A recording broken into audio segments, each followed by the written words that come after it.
정숙 씨, 오늘 만나서 정말 행복했습니다. 그의 말에 저는 자연스럽게 미소 지었고 그는 조심스럽게 제 손을 잡았어요. 우리는 말없이 서로를 바라보다가 어느새 가까워진 얼굴 사이로 입술이 부드럽게 맞닿았어요. 그 순간부터 모든 것이 꿈처럼 흘러갔습니다. 우리의 키스는 점점 깊어졌고 옷이 하나둘 벗겨지면서 서로의 체온을 느꼈어요. 주름진 피부와 나이 든 몸에 대한 부끄러움도 잠시, 정호 씨의 따뜻한 눈빛에 모든 불안이 사라졌습니다. 당신은 아름다워요. 그가 속삭였어요. 안녕하세요. 저는 올해 65세가 된 이정숙이라고 합니다. 퇴직 교사로 무료한 일상을 보내다 우연한 기회에 소개팅 앱에서 한 남자를 만나게 되었습니다. 처음에는 단순한 호기심에 말동무가 될 친구를 사귀어 보자는 생각에 나가게 되었습니다. 그날 밤 일은 저에겐 정말 오랜만에 느껴보는 설레임이었습니다. 그런데 그 이후의 상황은 충격적인 방향으로 흘러갔습니다. 저희 사연이 궁금하시다면 끝까지 이야기를 들어주시기 바랍니다. 저처럼 황혼연애를 꿈꾸거나 시작하는 분에게 저의 이야기가 도움이 되길 바랍니다. 시작하기 전에 구독과 좋아요 버튼 눌러주시면 좋은 인연이 찾아올 것입니다. 그럼 지금 시작하겠습니다. 안녕하세요. 저는 퇴직 교사로 37년간 아이들과 함께했던 제 인생은 교실을 떠나는 순간부터 갑자기 너무 조용해졌어요. 아침마다 분주하게 준비하고 교실에서 아이들과 웃고 떠들던 일상이 사라지니 집안은 텅 빈 것만 같았죠. 제 아이들도 모두 독립해서 가끔 명절에나 얼굴을 볼 수 있고 남편은 10년 전에 먼저 하늘나라로 떠났습니다. 처음에는 그 고요함이 좋았어요. 평생 시끌벅적한 교실에서 지내다가 마음 편히 책도 읽고 가끔 동창들과 만나 차도 마시고 그런데 시간이 지날수록 마음 한편이 허전해지더라고요. 그러던 어느 날 대학 동창인 미영이와 만났어요. 미영이는 항상 저보다 트렌드에 밝은 친구였죠. 그날도 자기 손자 이야기를 하다가 갑자기 제게 핸드폰을 내밀더니 정수가 요즘은 이런 앱으로 사람들 만난대. 우리 나이에도 좋은 인연 있을지 모르잖아. 한번 해볼래? 처음엔 황당했어요. 내 나이에 무슨 소개팅 앱이냐며 손사래를 쳤죠. 하지만 미영이가 계속 권하는 바람에 장난삼아 앱을 깔았습니다. 사실 그날 밤 앱을 들여다보면서 얼마나 망설였는지 몰라요. 프로필 사진은 뭘 올려야 할지, 내 소개는 어떻게 써야 할지, 마치 첫 교생 실습 나가던 날처럼 떨리더라고요. 결국 꽤 오래된 여행 사진 한 장과 은퇴한 초등학교 교사 차분한 대화와 산책을 좋아합니다라는 짧은 소개글을 올렸어요. 그리고 며칠 동안은 그냥 구경만 했죠.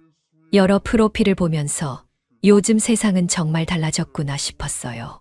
그러다 일주일쯤 지났을까 소품을 좋아하는 은퇴한 사진가라는 프로필이 눈에 들어왔어요. 박정호 68세. 흰 머리가 살짝 섞인 단정한 모습의 남자분이었죠. 프로필 사진은 카메라를 들고 있는 뒷모습이었는데 왠지 모르게 편안해 보였어요. 처음엔 그냥 좋아요만 눌렀는데 그날 저녁에 메시지가 왔어요.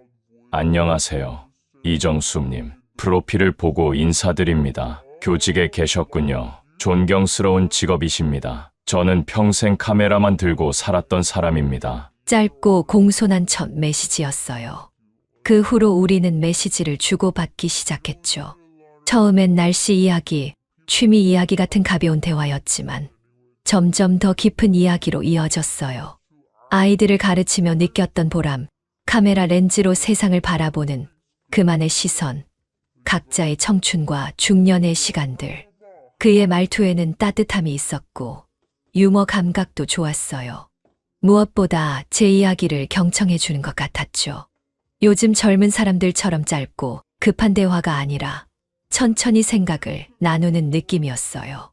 한 달 정도 그렇게 메시지를 주고받던 어느 날 그가 제안했어요. 이번 주말에 벚꽃이 만개한다고 합니다. 혹시 시간 되시면 동네 근처 공원에서 차 한잔 하실래요? 그 제안을 받고 밤새 고민했어요.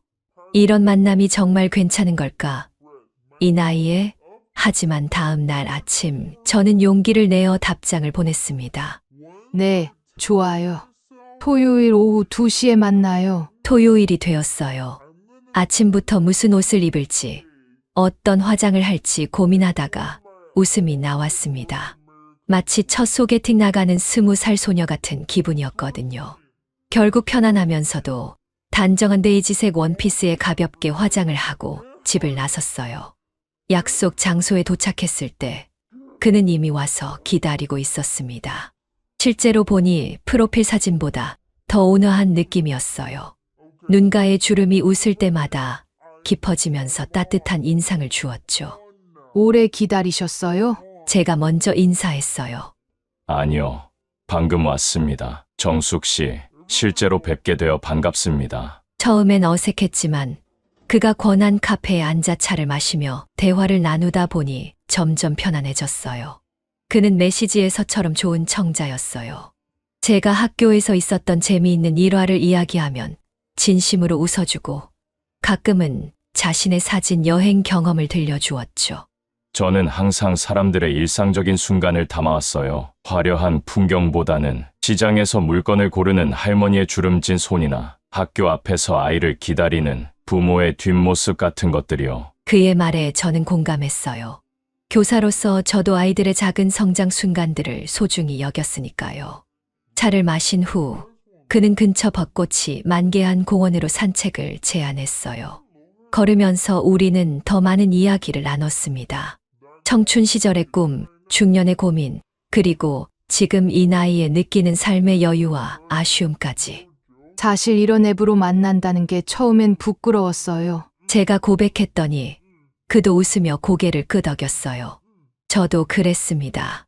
처음엔 조카가 장난으로 깔아준 건데 신기하게도 제 나이대의 분들도 꽤 계시더라고요. 벚꽃이 바람에 흩날리는 가운데 우리는 오래된 사진관 골목에 들어섰어요.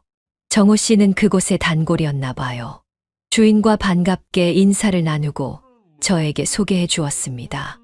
여기가 제가 처음 카메라를 배웠던 곳입니다. 지금은 많이 쇠퇴했지만 이 골목만의 특별한 분위기가 있어요. 사진관 주인은 우리를 보더니 옛날 카메라로 한 장 찍어주겠다고 제안했어요.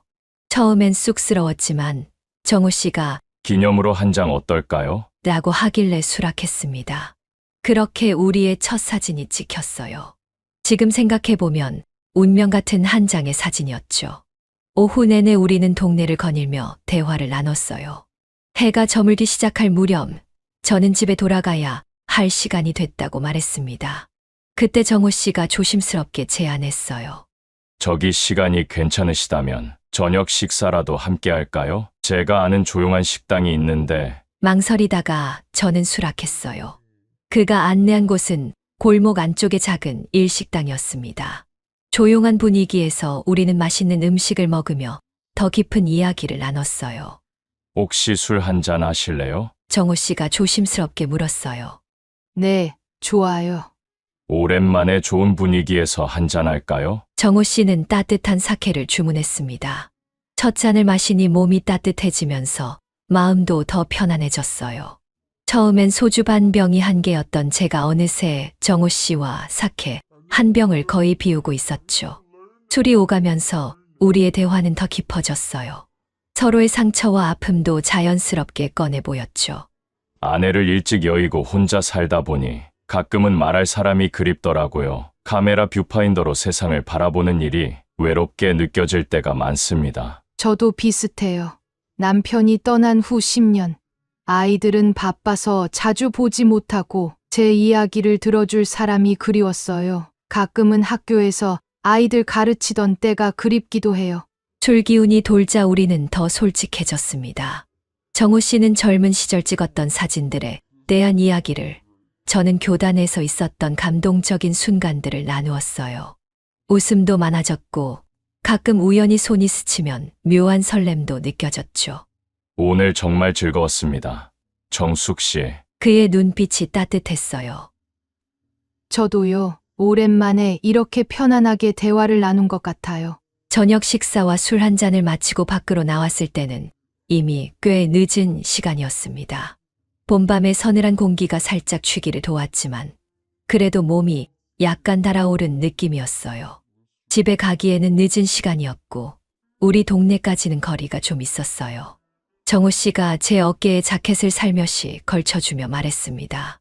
이 시간에 혼자 가시기엔 좀 걱정되네요. 이 근처에 괜찮은 모텔이 있어요. 필요하시다면 물론 방은 따로 잡을 수도 있고. 그의 말투에는 부담을 주지 않으려는 배려가 느껴졌어요.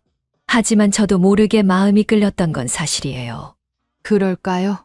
제 목소리가 떨렸어요. 저 자신도 믿기지 않는 대답이었죠. 우리는 말없이 거리를 걸었어요. 정우 씨가 말했던 모텔은 번화가에서 조금 떨어진 골목에 있었습니다. 조용하고 깔끔해 보이는 곳이었어요. 프런트에서 정우 씨가 방을 하나 요청했을 때 제 심장은 마구 뛰었습니다. 65년을 살아오면서 이런 경험은 처음이었으니까요.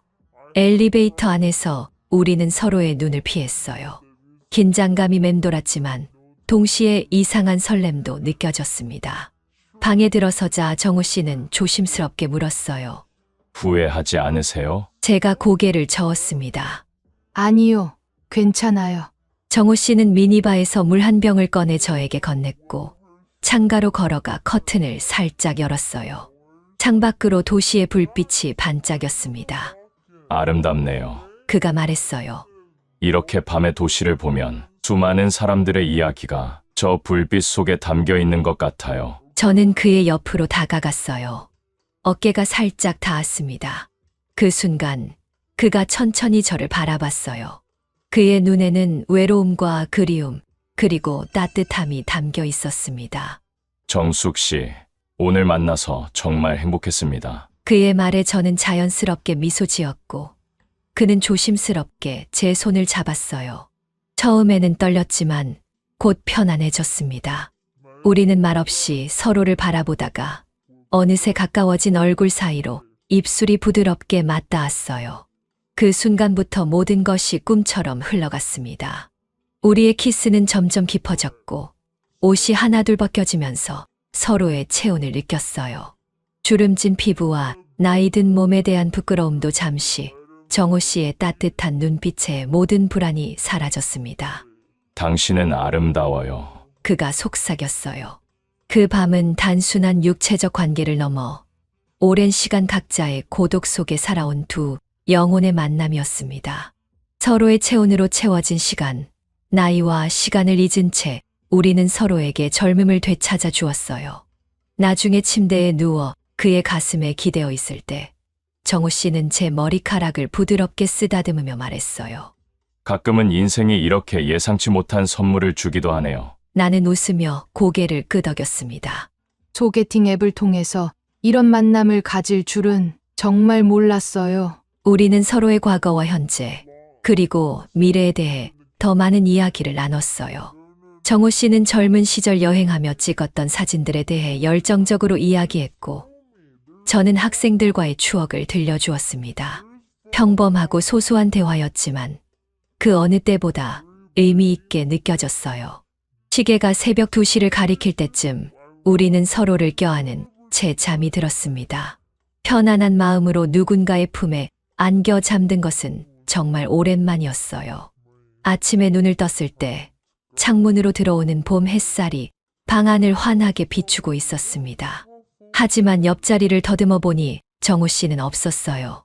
화장실에 갔나 싶어 잠시 기다렸지만 욕실에서도 소리가 나지 않았습니다. 침대에서 일어나 방 안을 둘러보았어요.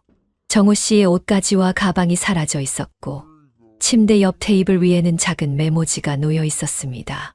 떨리는 손으로 그 메모를 집어들었어요. 정숙 씨, 어젯밤은 정말 특별했습니다. 오랫동안 잊지 못할 거예요. 미안하지만 먼저 가야 했습니다. 모텔비는 제가 계산해 두었으니 편히 쉬다 가세요. 정호. 간단한 메모였지만 그 안에 담긴 의미는 무엇일까요? 왜 먼저 가야 했다는 건지, 다시 만날 계획은 없다는 건지, 머릿속이 복잡해졌어요. 휴대폰을 확인해 보니 그의 메시지도 없었고, 그제서야 깨달았습니다. 우리는 실제 연락처를 교환하지 않았던 거예요. 소개팅 앱으로만 연락했었죠. 서둘러 앱을 열어보았지만 더 큰 충격이 기다리고 있었습니다. 정우 씨의 프로필이 사라져 있었어요.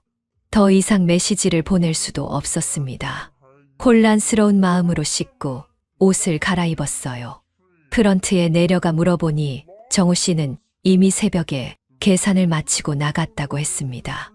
모텔을 나와 길거리에 서니 어제의 모든 일이 꿈만 같았어요. 정말 있었던 일일까? 하지만 몸에 남아있는 그의 온기와 입술의 감촉은 분명 현실이었습니다. 집으로 돌아오는 버스 안에서 저는 창밖을 멍하니 바라보았어요. 봄날의 화창한 햇살이 거리를 비추고 있었지만 제 마음은 흐렸습니다. 어제의 설렘과 행복은 어디로 갔을까요? 집에 도착해서 현관문을 열 때까지도 어제 일이 머릿속에서 맴돌았어요. 혼자 사는 집 안으로 들어서자 더욱 쓸쓸함이 밀려왔습니다. 가방을 내려놓고 소파에 앉아 깊은 한숨을 내쉬었어요. 왜 그냥 사라진 걸까? 스스로에게 계속 물었습니다. 어제 우리의 만남과 대화는 분명 진심이었는데 왜 아무 말도 없이 사라졌을까요? 그의 눈빛, 손길, 모든 게 진실처럼 느껴졌는데 처음엔 혹시 내가 뭔가 잘못했나 하는 생각이 들었어요. 하지만 밤새 아무 문제도 없었고 오히려 서로 깊은 이야기를 나누며 교감했었죠. 그 다음엔 혹시 나를 이용한 건가 하는 의심도 들었지만 그것도 아닌 것 같았어요. 모텔비도 그가 지불했고 무엇보다 그의 진심 어린 표정과 말투는 거짓말 같지 않았으니까요. 휴대폰을 다시 한번 확인했어요. 소개팅 앱을 열어 메시지함을 새로 고침해봐도 그의 프로필은 여전히 보이지 않았습니다. 마치 처음부터 존재하지 않았던 사람처럼 흔적도 없이 사라져버렸어요. 바보 같은 나. 작은 소리로 중얼거렸어요. 이 나이에 무슨 소개팅이냐며 처음엔 망설였던 제가 하룻밤 사이에 낯선 남자와 함께 있었다니요. 부끄러움과 허무함과 아쉬움이 뒤섞인 감정이 밀려왔습니다. 그날 오후 동창 미영이에게서 전화가 왔어요. 정수가, 어제 소개팅은 어땠어? 그 앱으로 만난 사람? 미영이의 밝은 목소리에 뭐라고 대답해야 할지 몰랐어요. 사실대로 이야기하자니 너무 창피했고 거짓말을 하자니 미영이는 금방 알아챌 것 같았거든요. 그냥 한 번 만났어. 괜찮은 사람이었어. 그럼 또 만날 거야? 아니, 그건 아마 그냥 한 번의 만남이었던 것 같아. 미영이는 더 묻지 않고 다른 이야기로 화제를 돌렸지만 통화가 끝난 후에도 마음이 편치 않았습니다. 며칠이 지나도 정우 씨는 연락이 없었고 저는 점점 그날의 일을 받아들이기 시작했어요. 그냥 인생에서의 작은 에피소드였을 뿐이야. 스스로를 위로하며 평소의 일상으로 돌아가려 했습니다. 하지만 저녁마다 침대에 누우면 그날 밤의 감정이 물밀듯이 밀려왔어요. 오랜만에 느꼈던 따뜻함, 누군가와 나눈, 나이를 잊은 설렘과 위로. 그것은 단순한 육체적 관계가 아니었기에 더욱 그리웠던 것 같아요. 일주일쯤 지났을 때 저는 우연히 정우 씨와 함께 찍었던 사진을 발견했습니다. 오래된 사진관에서 찍은 그 사진을 주인이 이메일로 보내준다고 했었는데 완전히 잊고 있었어요. 메일함을 열어보니 사진관 주인이 보낸 메일이 있었고 첨부 파일에는 우리의 모습이 담겨 있었습니다. 화면 속 우리는 어색하게 웃고 있었지만 눈빛만큼은 행복해 보였어요. 정우 씨의 얼굴을 다시 보니 가슴이 아려왔습니다. 마치 무언가를 잃어버린 것 같은 허전함이 느껴졌어요. 그 사진을 보며 결심했습니다. 더 이상 미련을 갖지 말자. 65년을 살아오며 깨달은 것이 있다면 때로는 삶이 모든 질문에 답을 주지 않는다는 거예요. 어쩌면 정우 씨와의 만남은 그저 흘러가는 인생에서 잠시 마주친 따뜻한 순간이었을 뿐이었겠죠. 하지만 그 사진을 삭제하진 않았어요. 그냥 휴대폰 갤러리에 숨긴 폴더에 넣어두었습니다. 가끔 생각날 때 꺼내볼 수 있도록요. 그렇게 시간이 흘러 한 달이 지났습니다. 봄이 무르익어 초여름의 기운이 느껴지기 시작했어요. 저는 점점 일상에 적응해갔고 정호 씨에 대한 생각도 조금씩 희미해져 갔습니다. 어느 날 대학 동문회에서 연락이 왔어요. 졸업 40주년 기념으로 모임을 한다는 거였죠. 솔직히 그런 모임에 가고 싶은 마음은 없었어요. 오랜만에 만나는 사람들 앞에서 웃고 떠들며 근황을 나누는 게 피곤하게 느껴졌거든요. 하지만 미영이가 몇 번이나 전화해서 꼭 같이 가자고 졸랐어요. 정수가, 우리 언제 또 이렇게 다 모일 수 있겠어? 내가 안 오면 서운할 거야. 그래서 마지못해 참석하기로 했습니다. 모임 전날 오랜만에 옷장을 뒤져 괜찮은 옷을 찾아보았어요. 그러다 문득 정호 씨를 만났던 날 입었던 베이지색 원피스가 눈에 들어왔습니다. 잠시 망설이다가 저는 그 원피스를 꺼내 다림질을 했어요. 이젠 그냥 좋은 추억으로 간직하자는 생각으로 그 원피스를 입고 모임에 가기로 했습니다. 모임 당일 저는 약간의 긴장감을 안고 호텔 연회장으로 향했어요. 40년이라는 세월이 흐른 후에 만나는 옛 친구들. 다들 어떻게 변했을지 궁금했습니다. 로비에서 미영이를 만났어요. 여전히 활기차고 목소리도 크네요. 정수가, 왔구나. 와, 오늘 정말 예쁘다. 그 원피스 잘 어울려. 미영이와 함께 연회장으로 들어서자 몇몇 얼굴이 익숙했어요. 하지만 대부분은 40년의 세월이 만든 변화 때문에 바로 알아보기 힘들었죠. 서로 이름표를 확인하며 반갑게 인사를 나눴습니다. 정숙이 맞아? 너무 반갑다. 와, 내가 김영호야? 완전히 달라졌네. 그렇게 옛 친구들과 인사를 나누고 테이블에 앉았어요. 학창 시절 이야기와 각자의 근황을 나누며 시간이 금방 흘렀습니다. 사회자가 마이크를 잡고 모임의 시작을 알렸어요. 오늘 우리 국문과 73학번 졸업 40주년 모임에 이렇게 많이 참석해 주셔서 감사합니다. 먼저 간단히 참석자 소개부터 하겠습니다. 사회자가 명단을 부르며 한 명씩 소개할 때마다 박수가 이어졌어요. 저도 이름이 불리자 자리에서 일어나 가볍게 인사했습니다. 그런데 명단의 후반부에 이르렀을 때 제 귀를 의심할 수밖에 없었어요. 다음은 73학번이지만 군 복무 후 복학하여 78년에 졸업한 박정호 선배님입니다. 박정호 선배님은 오랫동안 사진작가로 활동하셨고 그 순간 제 심장이 멈추는 것 같았어요. 박정호, 사진작가, 천천히 고개를 들어 사회자가 가리키는 방향을 바라보았습니다. 그곳에는 분명 한 달 전 저와 하룻밤을 보냈던 그 사람이 서 있었어요.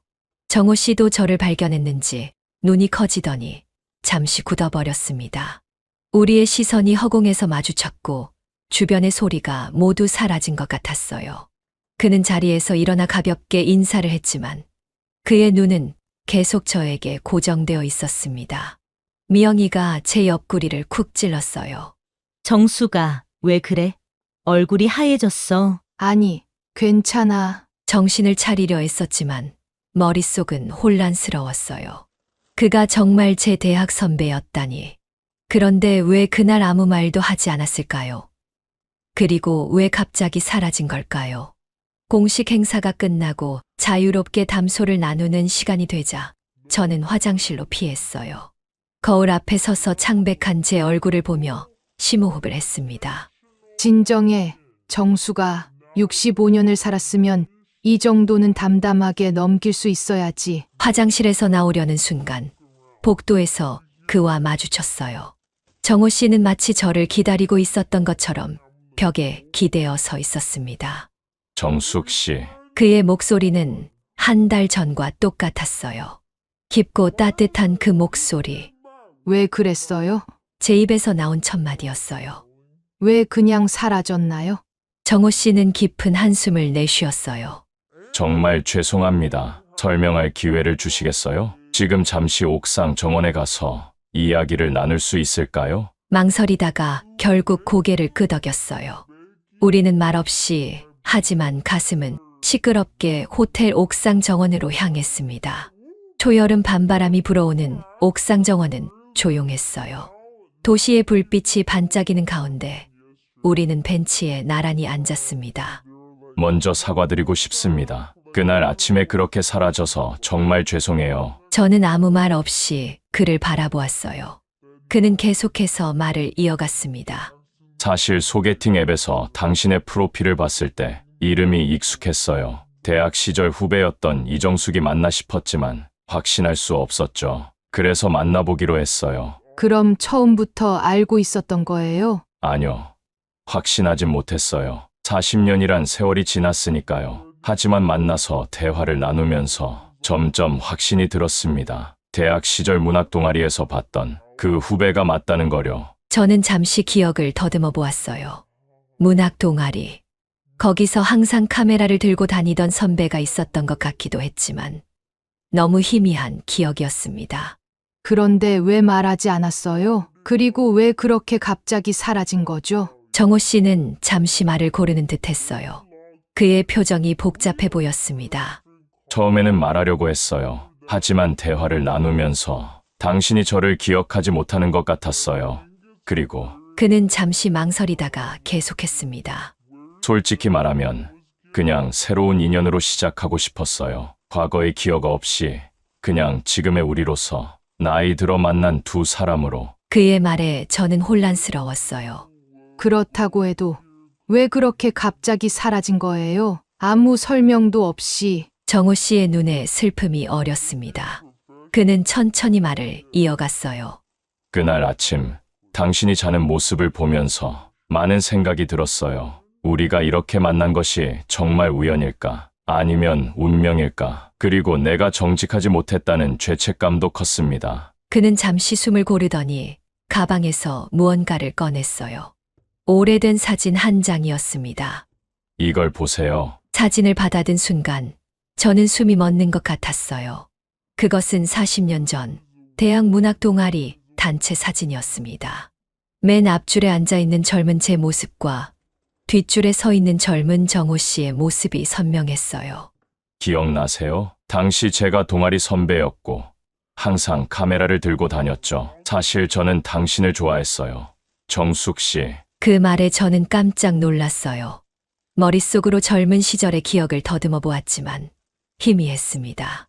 저는 기억이 잘 나지 않아요. 그럴 거예요. 저는 항상 조용히 뒤에서 지켜보기만 했으니까요. 당시 정숙 씨는 인기가 많았고 저는 그저 사진을 찍는 평범한 선배였죠. 졸업 후에도 몇 번 연락을 시도했지만 결국 그냥 포기했어요. 정호 씨의 목소리에는 오래된 그리움이 묻어 있었어요. 저는 여전히 믿기지 않았습니다. 그렇다면 소개팅 앱에서 제 프로필을 본 건 정말 우연이었나요? 정호 씨는 고개를 끄덕였어요. 네, 완전한 우연이었어요. 저도 조카의 권유로 앱을 시작했는데 어느 날 당신의 프로필이 나타난 거예요. 이름을 보고 혹시나 하는 마음에 연락했죠. 그런데 왜 사라진 건가요? 아직 그 질문에 대한 답을 듣지 못했어요. 정호 씨는 깊은 한숨을 내쉬었어요. 그날 아침 모든 걸 말해야겠다고 결심했어요. 하지만 어떻게 설명해야 할지 몰랐습니다. 실은 40년 전부터 당신을 좋아했던 사람입니다라고 하면 너무 부담스러울 것 같았고 앱을 통해 만난 관계가 갑자기 대학 선후배 관계로 바뀌는 것도 이상했고요. 그는 잠시 말을 멈추고 제 눈을 바라봤어요. 그래서 도망쳤습니다. 비겁했어요. 앱에서도 프로필을 삭제했고 그러다 이번 동문회 소식을 듣고 혹시 정숙 씨도 올까 싶어 참석했어요. 정말 운명인 것 같네요. 저는 말없이 옛 사진을 바라보았어요. 젊은 시절의 저와 정호 씨. 40년의 세월이 흘러 이렇게 다시 만나다니. 인생은 정말 예측할 수 없는 것 같았습니다. 저는 당신을 전혀 기억하지 못했어요. 미안해요. 정호 씨는 부드럽게 웃었어요. 괜찮아요. 당연한 일이죠. 저는 그저 조용한 사진쟁이였으니까요. 그래도 그날 정말 특별했어요. 용기를 내어 말했습니다. 처음 만난 것 같았지만 어쩌면 40년 전의 기억이 어딘가에 남아 있었던 걸까요? 정호 씨의 눈이 반짝였어요. 저도 그렇게 생각해요. 우리의 만남은 어쩌면 정말 운명이었는지도 모르겠어요. 우리는 잠시 말없이 도시의 야경을 바라보았어요. 40년이라는 긴 시간을 건너뛰어 다시 만난 두 사람, 그 사이에 있었던 각자의 인생과 추억들. 정숙 씨, 다시 시작해 볼 수 있을까요? 정호 씨가 조심스럽게 물었어요. 이번에는 모든 진실을 가지고 정직하게요. 소개팅 앱이 아닌 오래된 인연으로서. 그의 말에 제 마음이 따뜻해졌어요. 65세의 나이에 다시 찾아온 설렘. 그것도 40년 전부터 이어져 온 인연이라니. 네, 해볼게요. 하지만 이번에는 절대 사라지지 마세요. 정호 씨는 미소 지으며 고개를 끄덕였어요. 약속합니다. 그때 제 핸드폰에서 알림이 울렸어요. 미영이었습니다. 정수가 어디 있어? 다들 너 찾고 있어. 내려가야겠네요. 자리에서 일어났어요. 함께 가요. 정호 씨가 제 옆에 섰습니다. 우리는 나란히 걸어 연회장으로 돌아갔어요. 엘리베이터 안에서 정호 씨가 조심스럽게 제 손을 잡았고 저는 그대로 두었습니다. 따뜻한 온기가 손에서 전해져 왔어요. 연회장에 들어서자 미영이가 달려왔어요. 야, 정수가 어디 갔다 온 거야? 어머, 박정우 선배님이랑 같이? 미영이의 눈이 우리의 손을 향했고 저는 살짝 당황했지만 손을 놓지 않았어요. 미영이의 얼굴에 호기심이 가득했습니다. 혹시 둘이 아는 사이야? 정호 씨가 미소를 지으며 대답했어요. 네. 오래된 인연이에요. 40년 전부터 시작된. 미영이의 입이 동그랗게 벌어졌어요. 40년 전? 그럼 대학 때부터? 저는 고개를 끄덕였어요. 방금 알았어. 이 사람이 우리 문학 동아리 선배였대. 미영이는 여전히 의심스러운 눈빛이었어요. 그런데 왜 갑자기 손을 잡고, 어머, 설마 너희 둘 사이에 뭐 있는 거야? 정호 씨와 저는 서로를 바라보았고 작은 미소를 교환했습니다. 미영이는 그 순간을 놓치지 않았어요. 정말이지. 너희 둘 사이에 무슨 일이 있었던 거지? 제가 대답했어요. 나중에 자세히 알려줄게. 미영아, 지금은 그냥 오랜만에 만난 선후배라고만 알아둬. 그날 모임 내내 정호 씨와 저는 자연스럽게 가까이 있었어요. 다른 동창들은 의아한 눈빛을 보냈지만 우리는 그저 미소로 답할 뿐이었습니다. 40년이라는 시간과 한 달 전의 하룻밤, 그리고 오늘의 재회까지 너무나 긴 여정이 우리를 이곳으로 이끌었다는 것을 누구에게 어떻게 설명할 수 있을까요?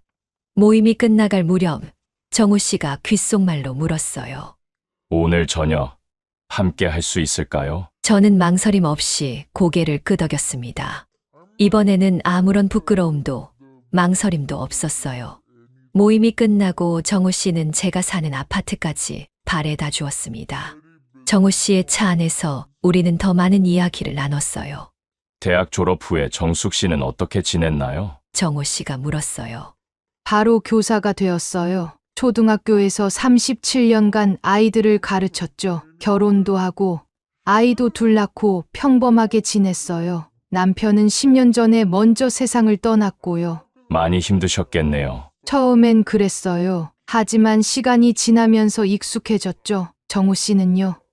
결혼은 하셨어요? 정호 씨는 핸들을 잡은 손에 힘이 들어가는 것 같았어요. 했었어요. 하지만 오래 가지 못했죠. 결혼 5년 만에 아내가 암으로 세상을 떠났어요. 그 후로는 혼자였습니다. 아이는요? 없어요. 아이를 갖기 전에 아내가 그의 목소리가 흔들렸어요. 저는 자연스럽게 그의 손을 잡았습니다. 미안해요. 힘든 기억을 떠올리게 해서. 괜찮아요. 이제는 많이 지난 일이니까요. 제 아파트 앞에 도착했을 때 우리는 잠시 차 안에서 말없이 앉아 있었어요. 40년이라는 시간과 각자의 인생이 만들어낸 이 순간, 무슨 말을 해야 할까요? 들어오실래요? 용기를 내어 물었습니다. 정호 씨는 고개를 끄덕였어요. 네. 좋아요. 단정하지만 아담한 제 아파트에 들어서자 정호 씨는 주변을 둘러보았어요. 따뜻한 집이네요. 정숙 씨다운 느낌이에요. 앉으세요. 차라도 한 잔 드릴게요. 부엌으로 가서 차를 준비하는 동안 가슴이 두근거렸어요. 65세의 이런 감정을 다시 느끼다니 정말 신기했습니다. 거실로 돌아오니 정호 씨는 제 책장을 구경하고 있었어요. 와, 시집이 정말 많네요. 네, 문학 좋아하는 건 대학 때부터 변함없어요. 퇴직하고 나서는 더 많이 읽게 됐죠. 차를 마시며 우리는 더 깊은 이야기를 나눴어요. 각자의 지나온 인생 좋았던 순간들과 힘들었던 시간들, 그리고 지금 이 나이에 느끼는 것들에 대해. 솔직히 한 달 전 당신을 다시 만났을 때 너무 행복했어요. 정호 씨가 말했어요. 비록 제가 비겁하게 도망쳤지만 그날은 정말 특별했습니다. 저도요. 처음엔 당황스러웠지만 오랜만에 누군가와 진심으로 대화하고 교감한다는 느낌이 좋았어요. 정호 씨가 조심스럽게 제 손을 잡았어요. 이번에는 도망가지 않을게요. 약속합니다. 그의 손길에 제 마음은 다시 젊어지는 것 같았습니다. 나이는 숫자에 불과하다는 말이 이런 걸까요? 그날 밤, 정호 씨는 늦게까지 제 집에 머물렀어요. 우리는 소파에 나란히 앉아 오래된 앨범을 함께 보았습니다. 제 젊은 시절 사진들, 결혼식 사진, 아이들이 자라는 모습이 담긴 페이지를 넘기며 저는 제 인생을 하나하나 그에게 보여주었어요. 이 아이가 큰 딸 민지예요. 지금은 캐나다에서 살고 있어요. 작은 아들 준호는 부산에서 회사 다니고 있고요. 정호 씨도 자신의 핸드폰에서 사진들을 보여주었습니다. 세계 각지를 다니며 찍은 아름다운 풍경 사진들, 다양한 사람들의 모습, 그리고 그가 젊었을 때의 모습까지. 저는 사진작가로 살면서 많은 곳을 다녔어요. 하지만 사실 항상 무언가 부족한 느낌이었습니다. 그의 말에 공감했어요. 저도 비슷한 감정을 느껴왔으니까요. 저도 그래요.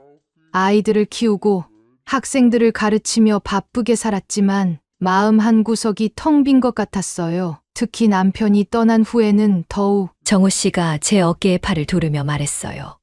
이제는 서로가 그 빈자리를 채워줄 수 있지 않을까요? 자정이 넘어갈 무렵 정호 씨는 일어났어요. 이제 가봐야겠네요. 늦었어요. 현관문까지 배웅하면서 묘한 아쉬움이 밀려왔어요. 문 앞에 서서 정호 씨가 조심스럽게 물었습니다. 내일 시간 되시면 함께 점심이라도 할까요? 네, 좋아요.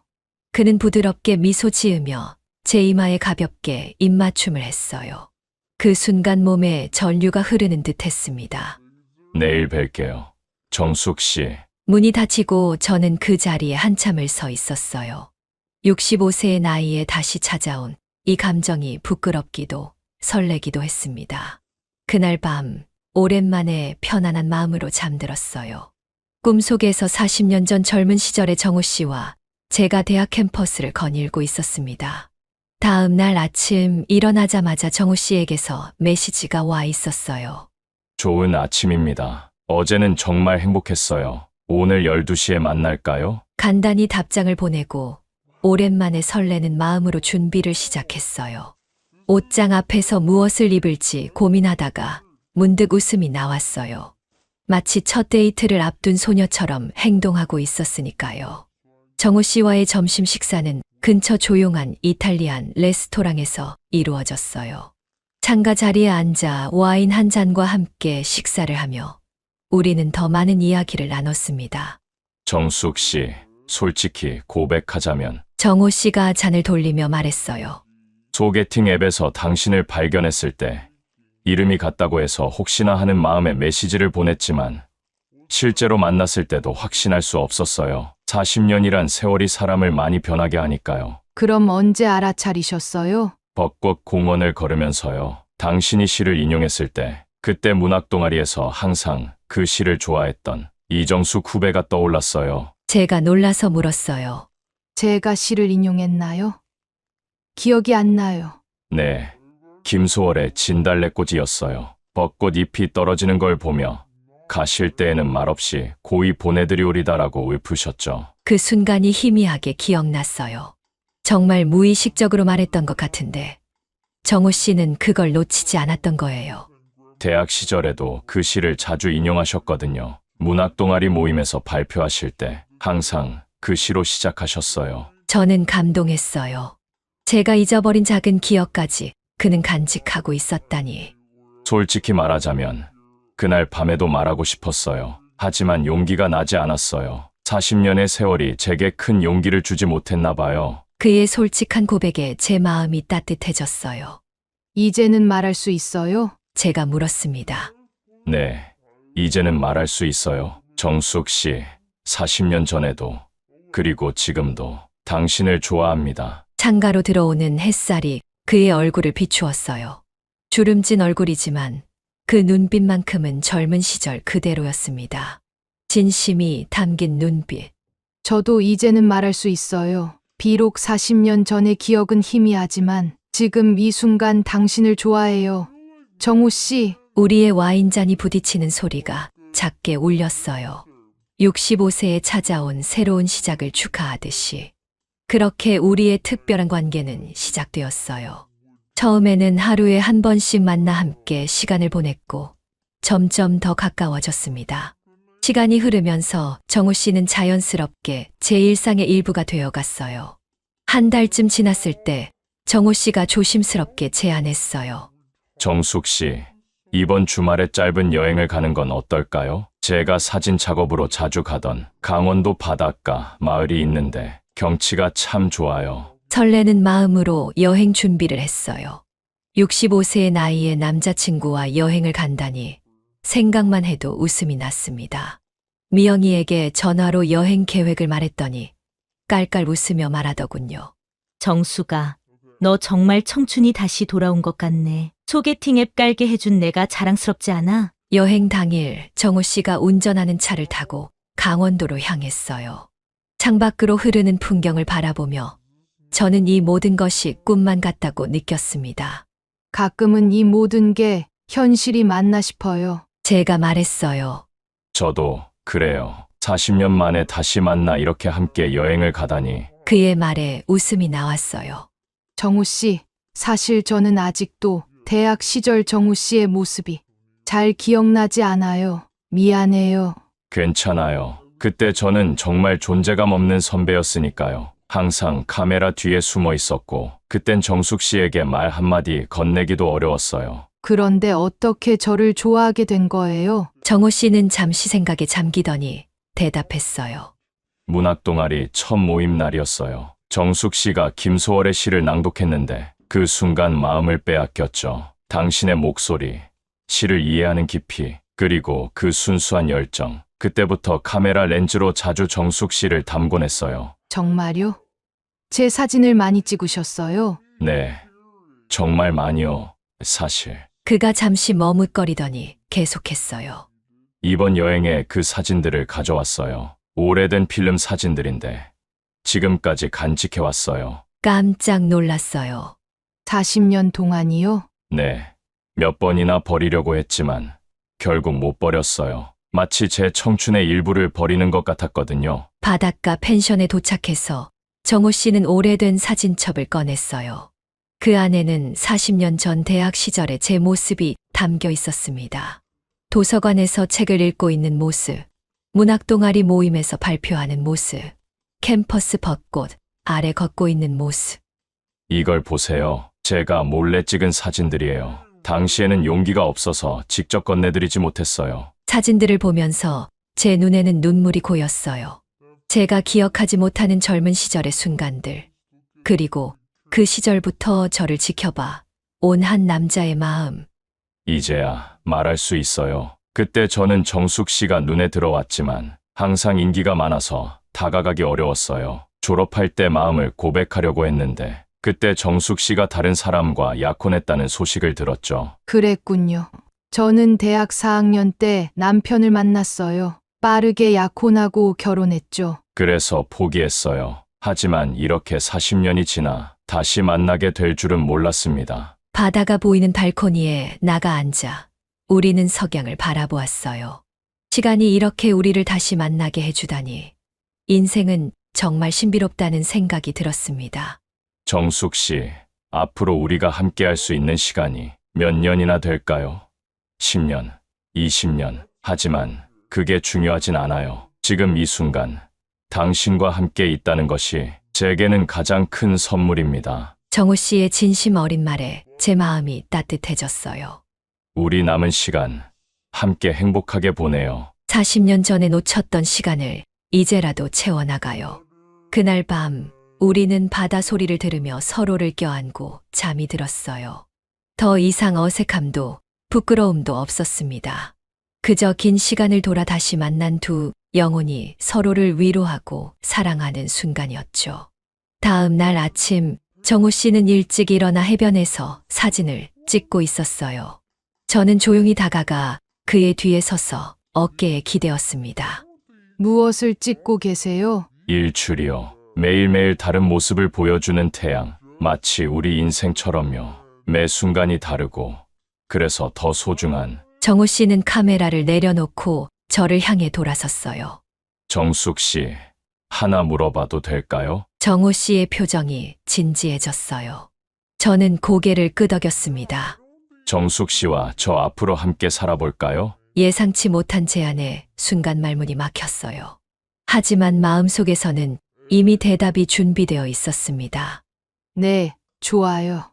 단순한 세 글자였지만 그 안에는 깊은 결심이 담겨 있었어요. 정우 씨의 얼굴에 환한 미소가 번졌습니다. 정말요? 너무 갑작스러웠나요? 아니요.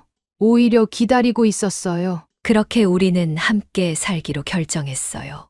여행에서 돌아온 후 정우 씨는 서울 근교에 있던 자신의 집을 정리하고 제 아파트 근처로 이사 왔습니다. 완전히 같이 살진 않고 서로의 공간을 존중하면서도 가까이 있기로 했어요. 처음에는 아이들에게 어떻게 말해야 할지 걱정이 많았어요. 하지만 용기를 내어 딸 민지에게 먼저 전화했죠. 엄마, 정말이요? 와, 너무 좋은 소식이네요. 이렇게 행복한 목소리는 정말 오랜만에 들어요. 아들 준호도 생각보다 이해해 주었어요. 어머니가 행복하시면 저도 좋아요. 그동안 너무 외로우셨잖아요. 아이들의 지지에 더욱 용기를 얻어 우리는 조금씩 새로운 생활을 만들어 갔어요. 주말마다 정우 씨와 함께 사진 여행을 다니기도 하고 정우 씨가 가르쳐 준 대로 저도 사진을 배우기 시작했습니다. 제가 좋아하는 시와 문학 작품을 정우 씨에게 읽어주기도 했고요. 우리는 작은 결혼식을 올렸어요. 너무 늦은 나이라고 생각할 수도 있지만 우리에게는 그 순간이 가장 적기였습니다. 아이들과 몇몇 가까운 친구들만 초대해 조용히 진행한 결혼식. 미영이는 눈물을 흘리며 축하해 주었죠. 정수가 내가 그때 소개팅 앱 깔라고 한 게 이렇게 될 줄 누가 알았겠어? 결혼 후 우리는 정우 씨의 오랜 꿈이었던 세계 여행을 시작했어요. 나이가 많아 체력은 부족했지만 서두르지 않고 천천히 여행했습니다. 이탈리아의 작은 마을에서 한 달을, 그리스의 산토리니에서 보름을, 일본의 교토에서 열흘을. 그렇게 우리는 늦은 나이에 세상을 함께 보는 기쁨을 누렸어요. 여행 중에 정우 씨는 저를 찍은 사진으로 전시회를 열기도 했습니다. 65세에 시작된 사랑이라는 제목의 전시회였어요. 주름진 제 얼굴과 손, 그리고 웃는 모습을 담은 사진들이 전시장 벽면을 가득 채웠죠. 많은 사람들이 와서 축하해 주었고 우리의 이야기에 감동했다고 말해 주었습니다. 65세의 소개팅 앱으로 시작된 우리의 만남, 그리고 그 하룻밤이 없었다면 우리는 이 특별한 인연을 다시 찾지 못했을 테니까요. 인생은 언제나 놀라움으로 가득 차 있어요. 나이가 많다고 이미 늦었다고 생각하지 마세요. 새로운 시작은 언제든 가능하답니다. 저처럼 65세에 소개팅 앱을 통해서라도 말이죠. 여러분의 인생에도 아름다운 반전이 있기를 바랍니다. 오늘 이야기 어떠셨나요? 65세의 소개팅 앱으로 만난 남자와의 하룻밤, 그리고 그 후에 찾아온 놀라운 반전. 우리의 인생은 언제 어떤 방향으로 흘러갈지 아무도 모르는 것 같습니다. 여러분의 이야기도 들려주세요. 댓글로 남겨주시면 다음 영상에서 소개해 드리겠습니다. 구독과 좋아요, 알림 설정 잊지 마시고요. 다음 시간에도 여러분의 마음을 따뜻하게 해줄 이야기로 찾아뵙겠습니다. 사연 세상이었습니다. 감사합니다. 모든 재산은 나의 부인 김순자 여사에게 드립니다. 김순자 여사가 돌아가신 후에 남은 재산은 자식들에게 주겠습니다. 이것은 2년 전 세상을 떠난 아버지의 유언입니다. 장례식장에서 아버지의 유언을 듣는 순간 제 아내 수진이는 표정이 굳었습니다. 왜 어머니가 다 가지고 계셔야 하죠? 우리도 지금 애들 교육비며 집이며 돈이 많이 필요한데. 그녀의 눈빛에서 무언가 차가운 것이 느껴졌습니다. 그때는 그 눈빛이 앞으로 벌어질 비극의 전조라는 것을 알지 못했습니다. 오늘 들려드릴 사연은 한 가정의 비극적인 이야기입니다. 평범했던 가정의 재산 문제로 시작된 작은 균열이 어떻게 돌이킬 수 없는 상처로 이어졌는지, 그리고 한 사람의 망상이 어떻게 가족 전체를 파괴했는지에 대한 이야기입니다. 이 사연의 결말이 궁금하시다면 끝까지 들어주시기 바랍니다. 시작하기 전에 구독과 좋아요 부탁드립니다. 여러분의 작은 관심이 저희에게는 큰 힘이 됩니다. 그럼 지금 시작하겠습니다. 안녕하세요. 저는 40살 김민수라고 합니다. 현재 대기업에서 과장으로 일하고 있습니다. 저는 아직도 가끔 악몽에서 깨어납니다. 제가 사랑했던 사람들이 서로를 해치는 모습을, 그리고 제가 그것을 막지 못했다는 자책감에 시달립니다. 모든 것은 2년 전 아버지의 장례식에서 시작되었습니다. 아버지는 오랜 지병으로 세상을 떠나셨습니다. 평생 성실하게 일하셨고 어머니와 저희 남매를 위해 많은 재산을 모아두셨습니다. 아버지의 유언은 분명했습니다. 모든 재산은 어머니 명의로 귀속시키고 어머니가 돌아가신 후에 자녀들에게 나누어 줄 것이라고요. 장례식장에서 아버지의 유언을 듣는 순간 저는 당연하다고 생각했습니다. 어머니와 아버지는 평생을 함께 하셨고 그 재산은 두 분의 것이나 다름없었으니까요. 여동생도 같은 생각이었습니다. 하지만 제 아내 수진의 표정이 굳어지는 것을 그때 처음 발견했습니다. 왜 어머니가 다 가지고 계셔야 하죠? 우리도 지금 애들 교육비며 집이며 돈이 많이 필요한데. 장례식장 화장실에서 수진이 저에게 속삭였던 그 말이 지금도 귓가에 맴돕니다.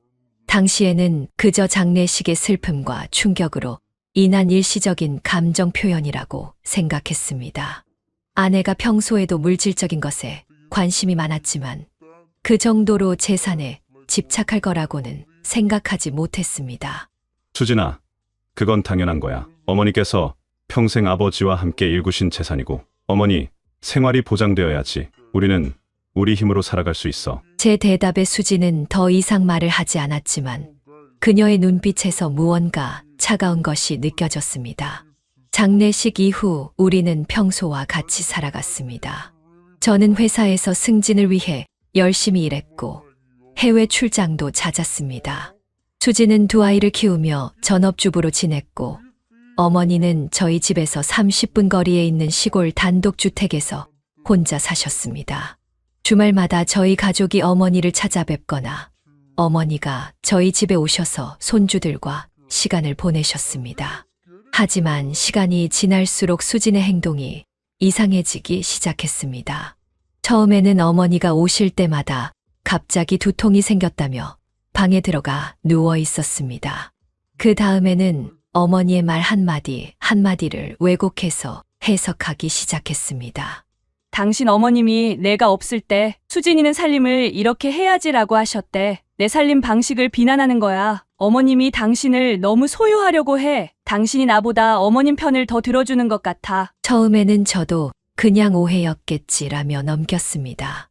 하지만 수진의 불만은 점점 커져갔고 저도 모르게 어머니를 대하는 태도가 조금씩 변하기 시작했습니다.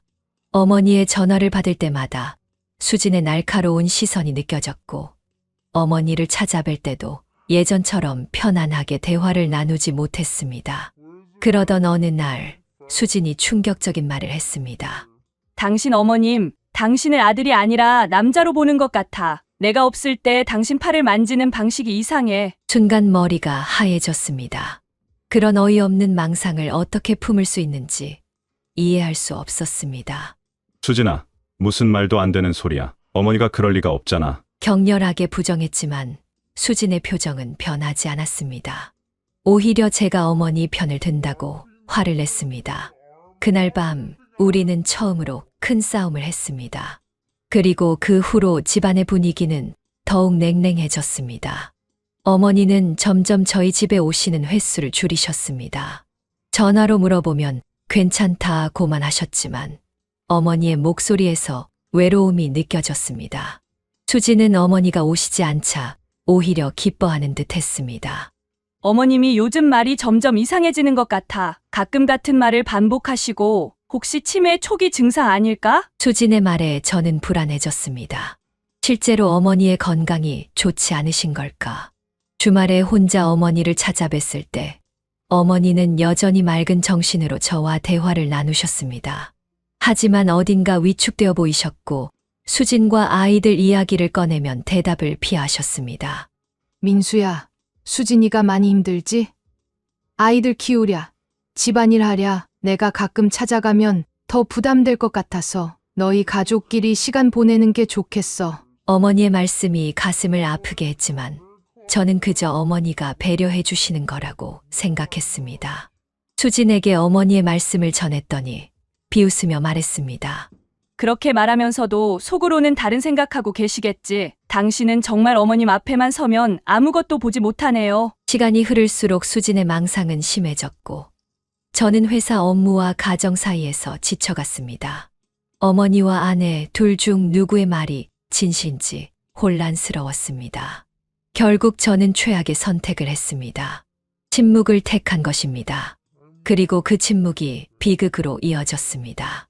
작년 봄, 저는 일주일간의 해외 출장을 앞두고 있었습니다. 싱가포르에서 열리는 중요한 프로젝트 미팅이었기에 빠질 수 없었습니다. 출장 전날 어머니께 전화를 드렸습니다. 어머니, 내일부터 일주일 출장 가요. 다녀와서 주말에 꼭 찾아뵐게요. 그래, 아들 건강 조심하고 일 잘 다녀와. 내 걱정은 하지 마. 어머니의 목소리는 평소와 다름없었지만 왠지 마음이 무거웠습니다. 최근 몇 달간 어머니와의 관계가 소원해진 것이 마음에 걸렸습니다.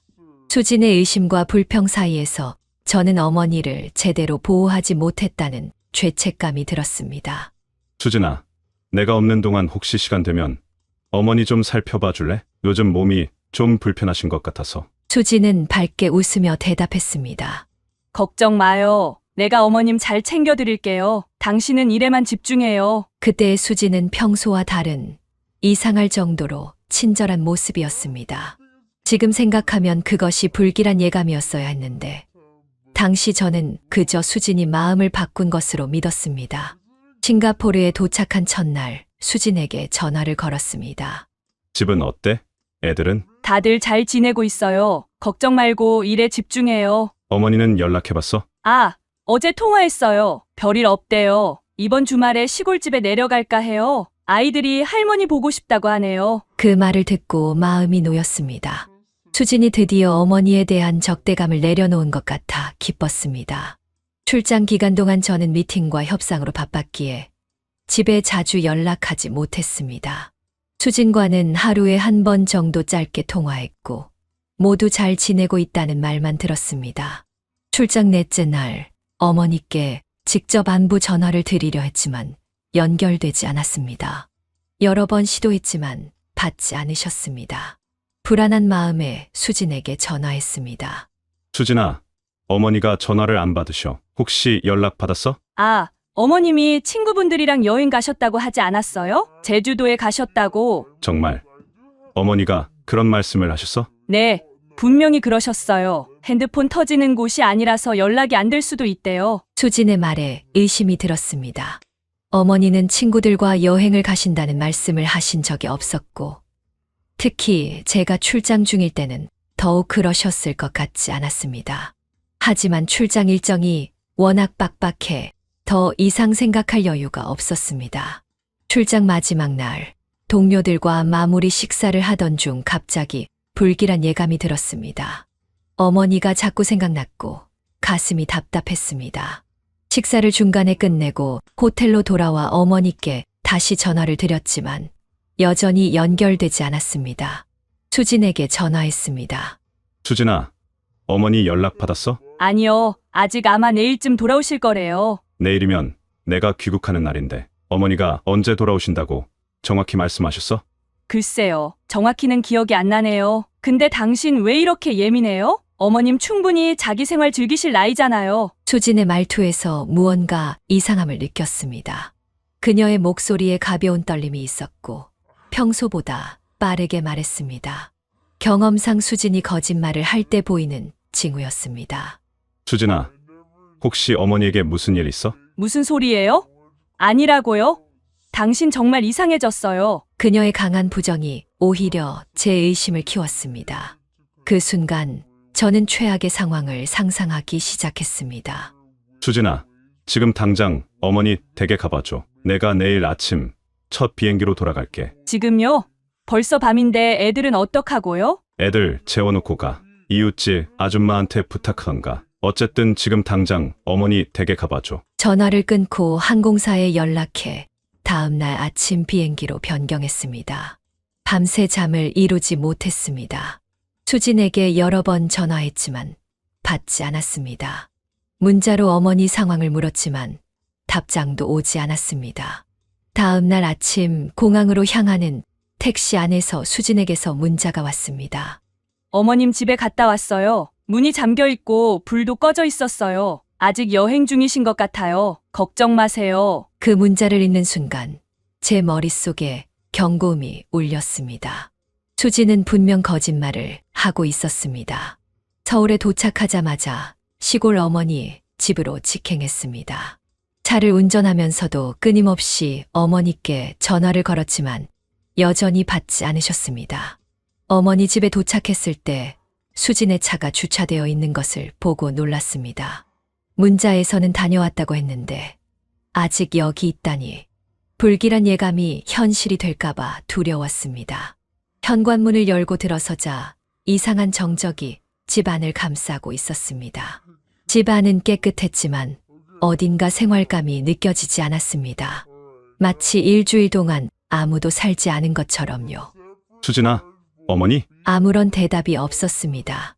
거실에는 아무도 없었고 주방, 방을 모두 살펴봤지만 사람의 기척이 없었습니다. 그때 뒷마당에서 수진이 급하게 들어오는 소리가 들렸습니다. 그녀는 저를 보고 크게 놀랐습니다. 당신, 언제 왔어요? 연락도 없이. 방금 도착했어. 어머니는 어디 계셔? 수진의 얼굴이 창백해졌습니다. 그녀의 눈에는 공포와 당혹감이 스쳐 지나갔습니다. 어머님 아직 여행에서 안 돌아오셨잖아요. 내가 문자로 보냈잖아요. 그럼 너는 왜 여기 있어? 문자에서는 다녀왔다며? 아, 그게 어머님이 돌아오시면 바로 알려달라고 이웃집 할머니가 부탁하셔서 한 번 더 확인하러 왔어요. 수진의 설명은 앞뒤가 맞지 않았습니다. 그녀의 행동이 수상했고 눈빛이 불안했습니다. 무엇보다 집안에서 희미하게 나는 이상한 냄새가 제 불안을 키웠습니다. 수진아, 어머니가 정말 여행 가셨다고 누가 그랬어? 어머니는 여행 가신다는 말씀을 내게 하신 적이 없어. 어머님이 직접 그러셨어요. 당신이 없을 때 전화하셔서. 거짓말 그만해. 어머니는 내가 출장 가는 걸 아셨어. 내가 출장 간다고 하면 절대 여행 안 가셔. 항상 그러셨잖아. 순간 수진의 얼굴이 일그러졌습니다. 그녀는 제게 다가와 팔을 잡았습니다. 당신 왜 이래요? 내 말을 못 믿겠어요? 내가 당신 아내잖아요. 어머님보다 내 말을 믿어야 하는 거 아니에요? 그 순간 지하실에서 희미한 소리가 들렸습니다. 둔탁한 소리, 마치 무언가가 바닥에 떨어진 것 같았습니다. 어머니 집 지하실은 주로 창고로 사용했고 평소에는 거의 사용하지 않는 공간이었습니다. 지하실에 뭐 있어? 수진의 표정이 확 변했습니다. 그녀는 제 앞을 막아섰습니다. 아무것도 없어요. 그냥 쥐가 있나 봐요. 시골집이 그렇잖아요. 그녀의 필사적인 모습에 의심이 확신으로 바뀌었습니다. 강제로 수진을 밀치고 지하실로 향했습니다. 수진은 제 뒤에서 계속 저를 붙잡으려 했습니다. 가지 마요. 거기 위험해요. 당신, 제발 내 말 좀 들어봐요. 하지만 저는 이미 지하실 문 앞에 서 있었습니다. 문은 잠겨 있었고 열쇠는 보이지 않았습니다. 열쇠 어딨어? 모르겠어요. 어머님이 가지고 계실 거예요. 수진의 떨리는 목소리, 불안한 눈빛, 그리고 지하실에서 다시 들려온 둔탁한 소리. 모든 것이 최악의 상황을 가리키고 있었습니다. 저는 주방으로 달려가 망치를 가져왔습니다. 수진은 계속해서 저를 말리려 했지만 저는 그녀의 말을 무시하고 지하실 문에 자물쇠를 내리쳤습니다. 몇 번의 시도 끝에 자물쇠가 부서졌고 문이 열렸습니다. 어두운 지하실 내부가 보였습니다. 냄새가 확 올라왔습니다. 곰팡이, 습기, 그리고 뭔가 더 끔찍한 냄새가 섞여 있었습니다. 어머니, 어머니 계세요? 희미한 신음 소리가 들렸습니다. 재빨리 전등 스위치를 켰습니다. 그리고 제 눈에 들어온 광경에 온몸이 얼어붙었습니다. 어머니가 지하실 구석에 웅크리고 누워 계셨습니다. 얼굴은 창백했고 입술은 말라 갈라져 있었습니다. 옷은 더럽혀져 있었고 손목에는 밧줄 자국이 선명했습니다. 바닥에는 물그릇 하나와 개밥그릇 같은 그릇이 놓여 있었고 그 안에는 거의 먹지 않은 음식물이 담겨 있었습니다. 어머니, 저는 뛰어가 어머니를 안았습니다. 어머니의 몸은 얼음장처럼 차가웠고 가벼웠습니다. 숨은 붙어 있었지만 매우 약했습니다. 민수야, 왔구나. 어머니의 희미한 목소리가 들렸습니다. 그 순간 뒤에서 수진의 비명소리가 들렸습니다. 안 돼, 이럴 순 없어. 수진은 계단 위에서 우리를 내려다보고 있었습니다. 그녀의 눈에는 광기가 서려 있었습니다. 저는 어머니를 부축해 일으키며 수진을 노려봤습니다. 내가 어머니를 여기 가둔 거야? 당신은 이해 못해요. 저 여자가 우리 사이를 갈라놓으려고 했다고요. 당신을 빼앗으려고. 저는 말문이 막혔습니다. 제 아내가 이런 끔찍한 짓을 저질렀다는 사실을 받아들일 수 없었습니다. 하지만 증거는 명백했습니다. 어머니는 제 품에서 기력 없이 기대어 있었고 수지는 미친 듯이 자신의 행동을 정당화하고 있었습니다. 당신 어머님이 내게 뭐라고 했는지 알아요? 내가 있으면 민수가 불행해질 거래요. 날 내쫓으려고 한 거예요. 난 그냥 우리 가족을 지키려고 했을 뿐이에요. 수진의 말은 더 이상 제 귀에 들어오지 않았습니다. 저는 어머니를 안고 지하실을 빠져나왔습니다. 수진은 계속해서 소리를 지르며 저를 따라왔습니다. 어디 가는 거예요? 날 두고 가려고요? 당신이 출장 간 사이 그 여자가 얼마나 못되게 굴었는지 알아요? 나보고 내가 민수 곁에 있으면 안 된다고 했다고요? 저는 수진의 망상적인 외침을 무시하고 어머니를 차에 태웠습니다. 어머니는 의식이 희미한 상태였고 탈수 증상이 심각해 보였습니다. 당장 병원으로 데려가야 했습니다. 수진아, 넌 집에 가 있어. 난 어머니를 병원에 모시고 갈 거야. 나중에 얘기하자. 제 목소리는 차갑게 떨렸습니다. 분노와 배신감, 그리고 제 어머니를 이 지경으로 만든 아내에 대한 혐오감이 한꺼번에 밀려왔습니다. 하지만 지금은 어머니의 상태가 가장 중요했습니다. 안 돼요. 날 두고 가지 마요. 내 말 좀 들어봐요. 수지는 히스테릭하게 소리쳤지만 저는 그녀를 뒤로 하고 차를 출발시켰습니다. 백미러로 보이는 수진의 모습은 더 이상 제가 알던 아내가 아니었습니다. 그녀의 눈에 서린 광기는 낯설고 두려웠습니다. 가장 가까운 응급실로 향하는 동안 어머니는 제 품에 기대어 약하게 숨을 쉬고 있었습니다. 한 손으로 운전하며 다른 손으로는 어머니의 손을 꼭 잡았습니다.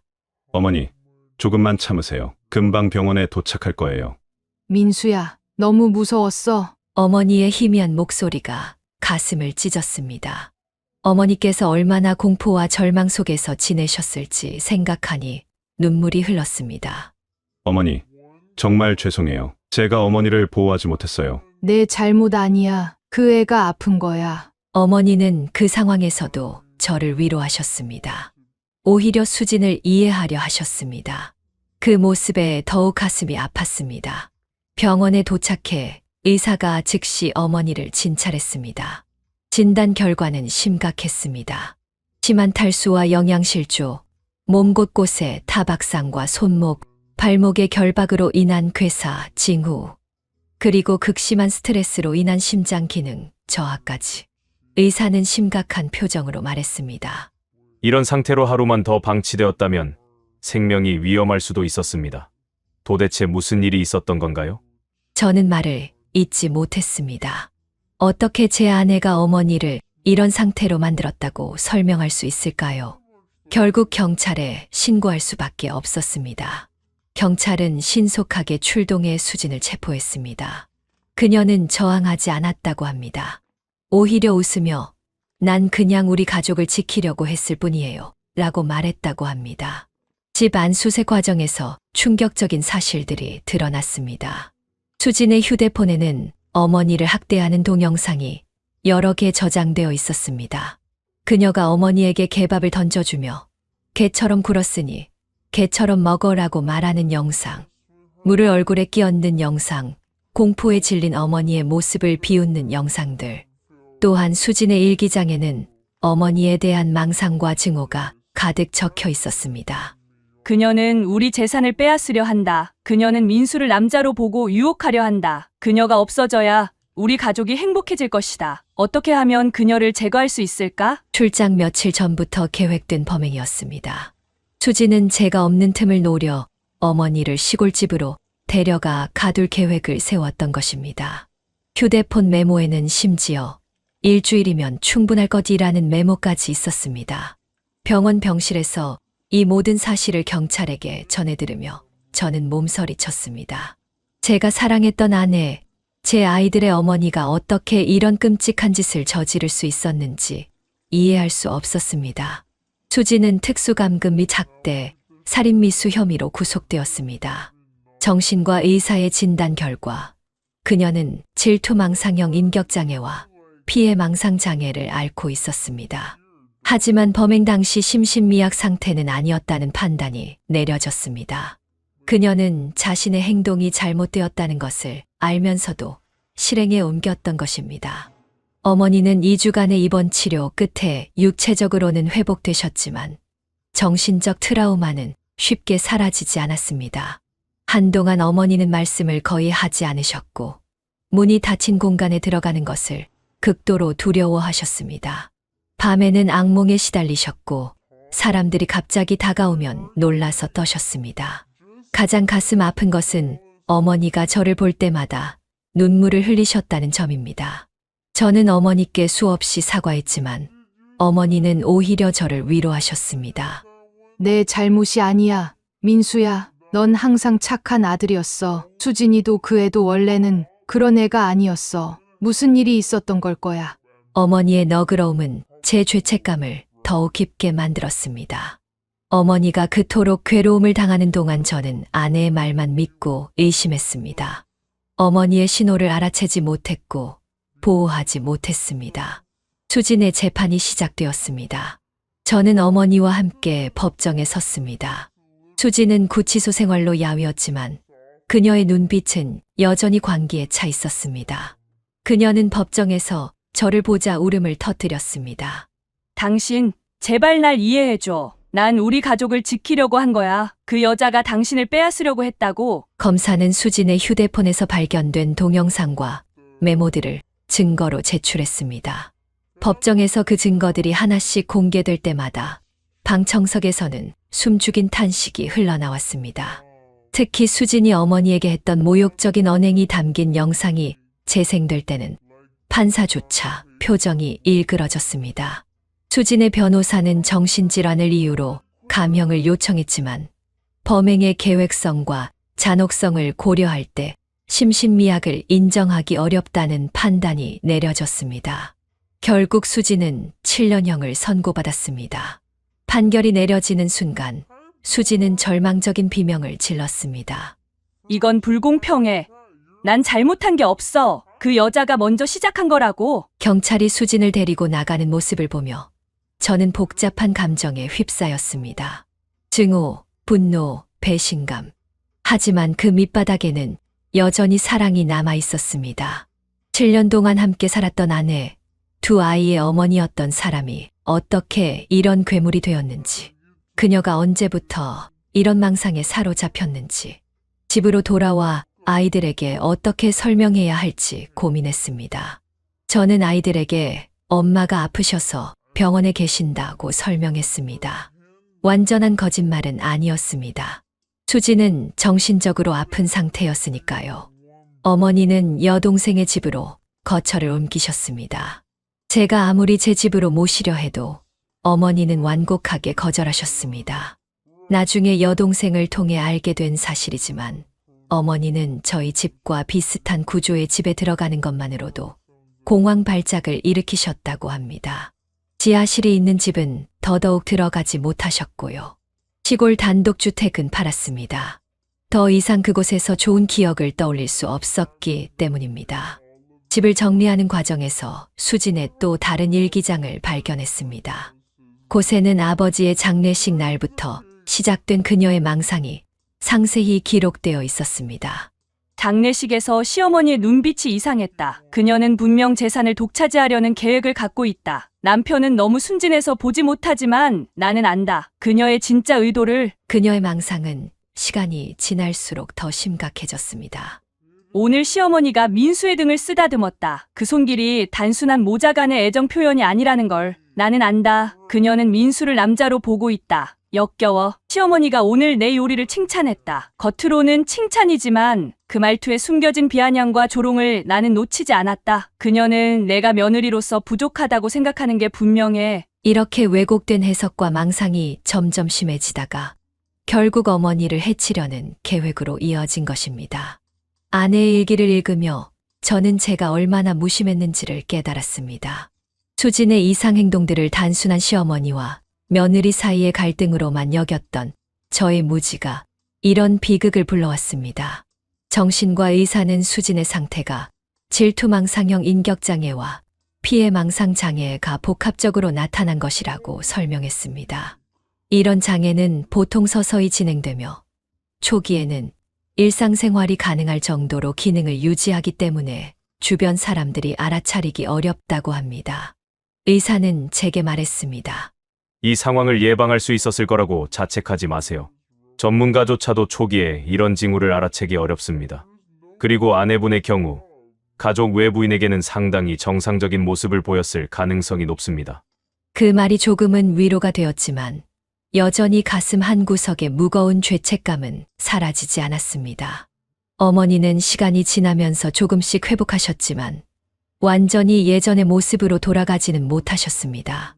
트라우마 치료를 위해 정기적으로 상담을 받으셨고 약물 치료도 병행하셨습니다. 가장 힘든 것은 어머니께서 저를 대할 때마다 느끼시는 불편함이었습니다. 시간이 흐르면서 우리 가족은 새로운 일상에 적응해 나갔습니다. 아이들은 엄마 없이 자라는 것에 서서히 익숙해졌고 저는 아버지와 어머니의 역할을 동시에 해내려 최선을 다했습니다. 직장 일과 육아를 병행하는 것은 정말 힘들었지만 그것이 제가 지은 죄에 대한 속죄라고 생각했습니다. 수지는 교도소에서 정신과 치료를 받았습니다. 면회를 갔을 때 그녀는 약물 치료의 효과인지 훨씬 안정된 모습이었습니다.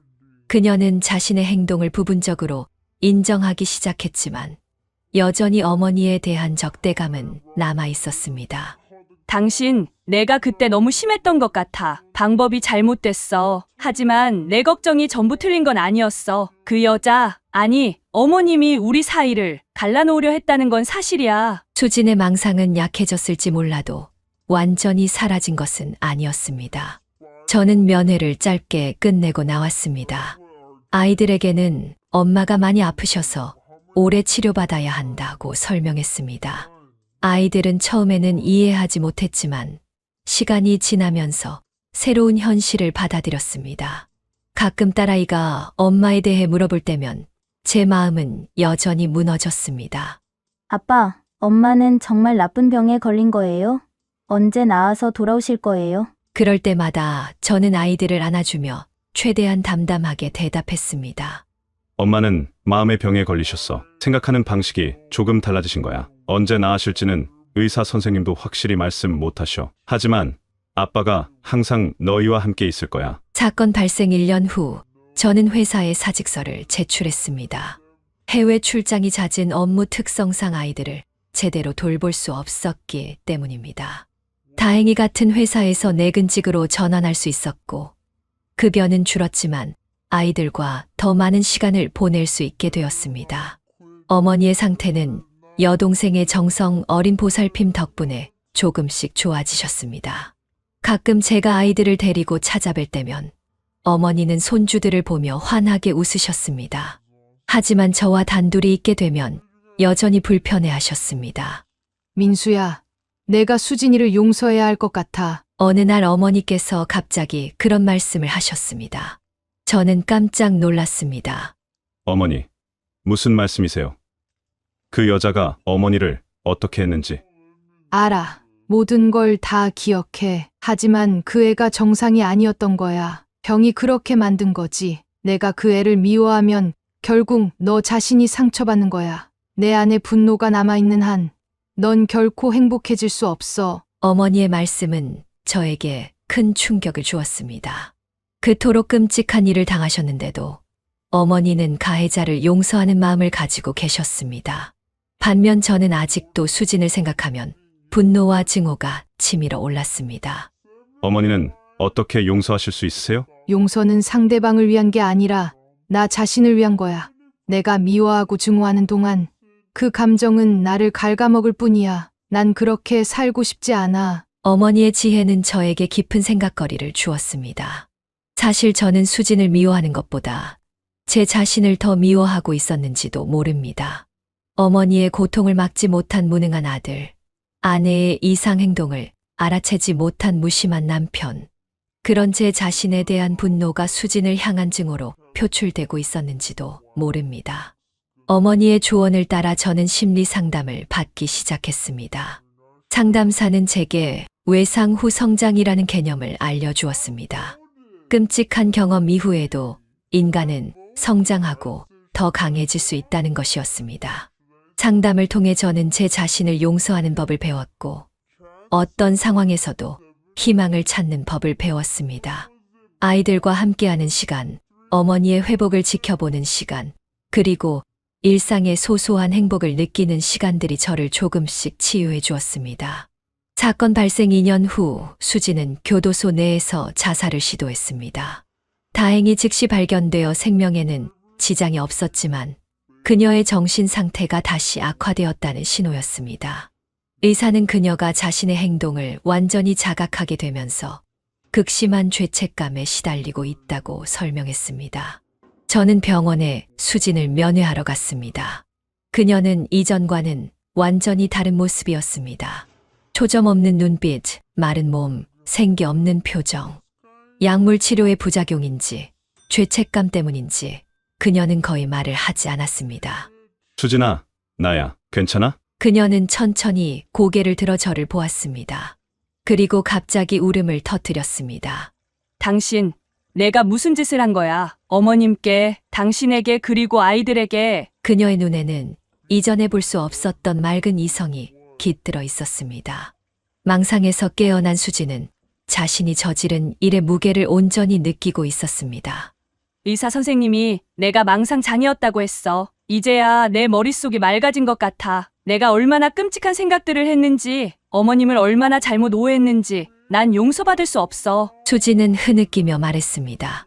저는 그녀의 앞에 앉아 그저 묵묵히 들어주었습니다.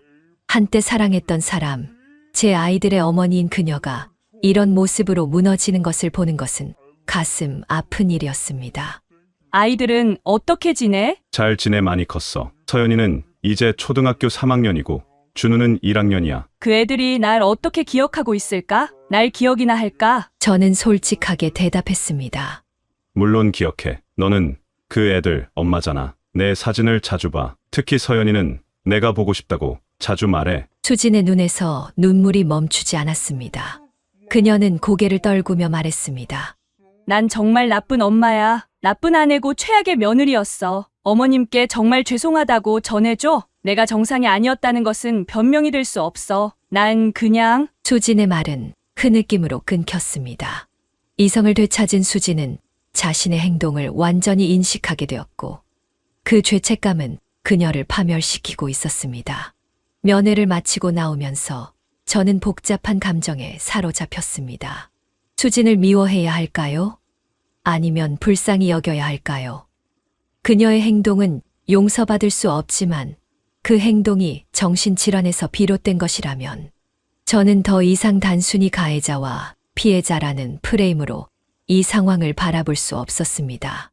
어머니께 수진의 상태를 알려드렸습니다. 어머니는 묵묵히 들으시다가 한참 후에 말씀하셨습니다. 불쌍한 아이. 병이 그렇게 만든 거야. 하느님께서 그 애를 보살펴 주시길 기도할게. 어머니의 너그러움은 제가 닮아야 할 모습이었습니다. 하지만 쉽지 않았습니다.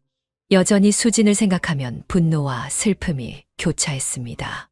시간은 계속해서 흘렀고 우리 가족은 서서히 안정을 찾아갔습니다. 저는 아이들을 돌보며 새로운 일상을 꾸려나갔고 어머니는 여동생의 보살핌 속에서 건강을 회복해 가셨습니다.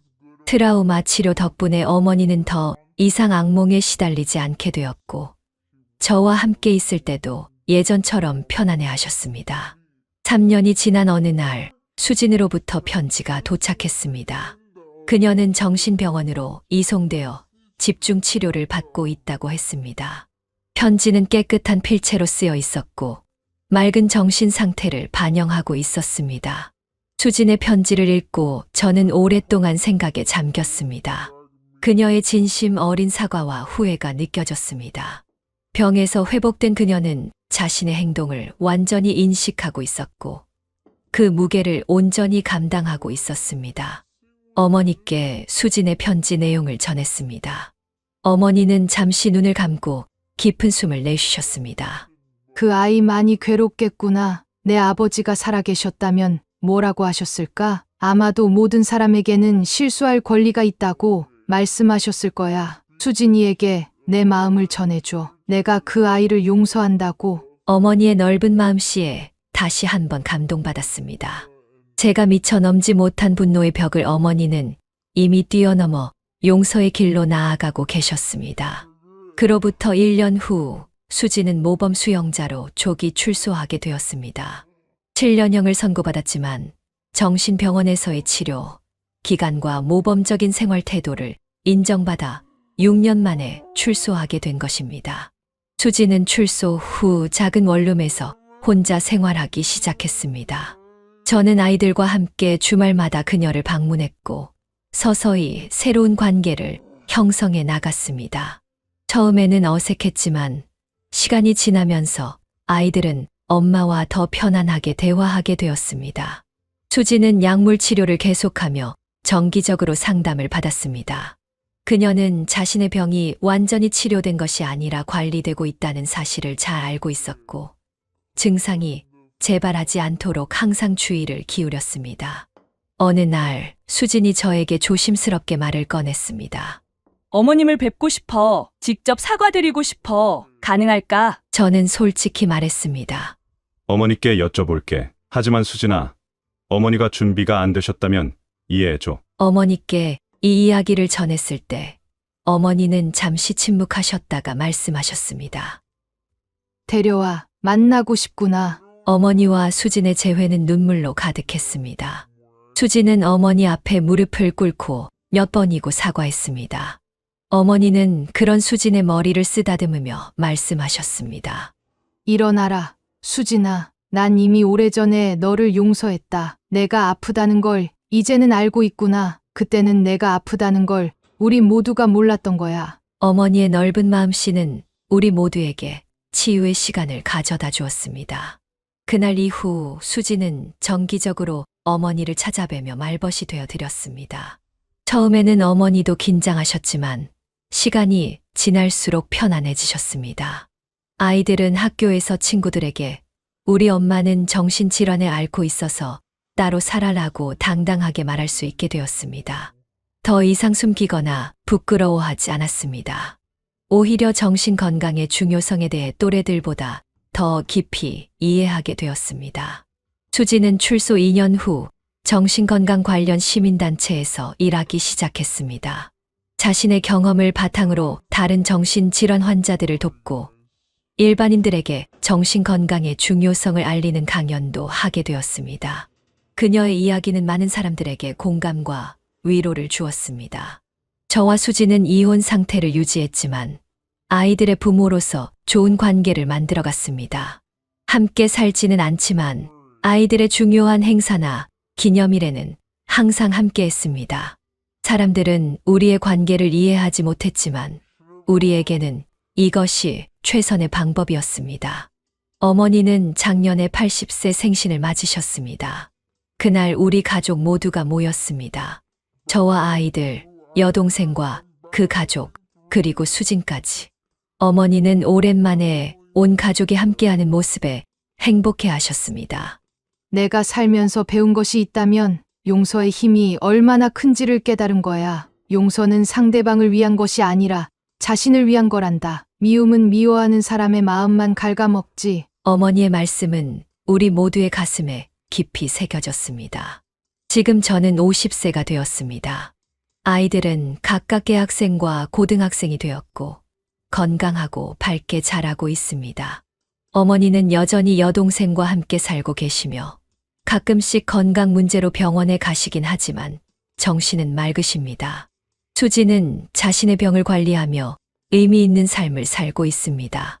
우리 가족은 끔찍한 비극을 겪었지만 그 속에서도 용서와 화해, 그리고 성장의 길을 찾았습니다. 이것이 제가 여러분께 전하고 싶었던 이야기입니다. 정신 건강의 중요성, 가족 간의 소통, 그리고 용서의 힘. 이 세 가지가 우리 가족이 배운 가장 큰 교훈입니다. 가끔은 사랑하는 사람조차도 우리를 아프게 할 수 있습니다. 하지만 그것이 그들의 본 모습이 아닐 수도 있다는 것을 기억해 주세요. 병은 사람을 변하게 만들지만 치료와 이해로 다시 회복될 수 있습니다. 제 이야기가 비슷한 상황에 처한 분들에게 조금이나마 위로와 희망이 되었기를 바랍니다. 긴 이야기 들어주셔서 감사합니다. 이상으로 오늘의 사연을 마치겠습니다. 다음 시간에 더 좋은 이야기로 찾아뵙겠습니다. 구독과 좋아요, 그리고 여러분의 소중한 의견 남겨주시면 큰 힘이 됩니다. 사연 세상이었습니다. 감사합니다.